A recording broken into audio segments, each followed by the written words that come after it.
ఈశాయ నమః. ఓం శ్రీ మాత్రే నమః. దుర్గాదేవిని నవదుర్గా స్వరూపాల్లో ఆరాధిస్తూ జరుపుకునేదే శరన్నవరాత్రులు అంటే. ఈ నవదుర్గలకు కాశీక్షేత్రంలో ఆలయాలు ఉన్నాయని మీకు తెలుసా? నవదుర్గా స్వరూపాల్లో రెండవ రూపమైన బ్రహ్మచారిణి దేవికి అంకితం చేయబడిన ఆలయం పవిత్ర కాశీక్షేత్రంలో బాలాజీ ఘాట్ సమీపంలో దశాశ్వమేధ్ ఘాట్ దగ్గరలో ఉంది.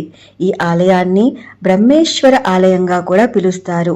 ఈ ఆలయంలో పరమేశ్వరుడు బ్రహ్మేశ్వరుడుగా కొలువుతీరి ఉంటే, అమ్మవారు బ్రహ్మచారిణిగా కుడి చేతిలో అక్షమాల, ఎడమ చేతిలో కమండలాన్ని ధరించి భక్తులకు దర్శనమిస్తుంది.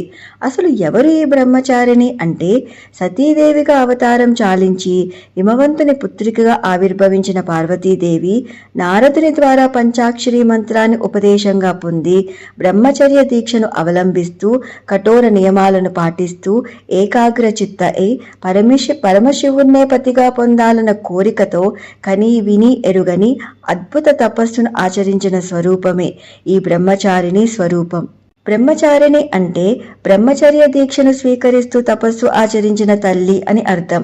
ఈ తల్లిని తపస్విని, తపస్యచారిణి అని కూడా పిలుస్తూ ఉంటారు. పరమేశ్వరునితో వివాహ పూర్వపు స్వరూపం ఇది. ఈ అమ్మవారు స్వాదిష్టాన చక్రానికి అధిదేవత. ఈ తల్లిని ఆరాధించటం వల్ల జీవునికి బ్రహ్మజ్ఞానం సిద్ధిస్తుంది. ఈ తల్లికి ఇష్టమైన నైవేద్యం పులిహోర. ఉత్తర భారతదేశంలో ఎక్కడెక్కడి నుంచో ఎందరెందరో భక్తులు నేటికి నవరాత్రి రెండో రోజున ఈ అమ్మవారిని దర్శించుకోవటానికి వస్తుంటారు. ఈసారి కాశీ వెళ్ళినప్పుడు తప్పకుండా ఈ అమ్మవారిని దర్శించుకుంటారు కదూ. ఓం శ్రీ మాత్రే నమః. సర్వం శ్రీ కృష్ణార్పణమస్తు. స్వస్తి.